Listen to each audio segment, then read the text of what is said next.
بسم اللہ الرحمن الرحیم۔ السلام علیکم ورحمۃ اللہ وبرکاتہ۔ غم اور پریشانی کے وقت کی دعا۔ حضرت ابن عباس رضی اللہ تعالیٰ عنہ فرماتے ہیں کہ رسول اللہ صلی اللہ علیہ وآلہ وسلم غم اور پریشانی کے وقت یہ دعا پڑھتے تھے: بسم اللہ الرحمن الرحیم، لا الہ الا اللہ العظیم الحلیم، لا الہ الا اللہ رب العرش العظیم، لا الہ الا اللہ رب السماوات ورب الارض ورب العرش الکریم، صدق اللہ العظیم۔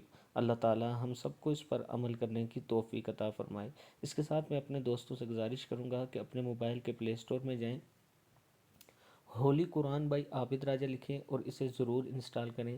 اس ایپ میں پورا قرآن پاک اور نورانی قاعدہ موجود ہے۔ السلام علیکم ورحمۃ اللہ وبرکاتہ۔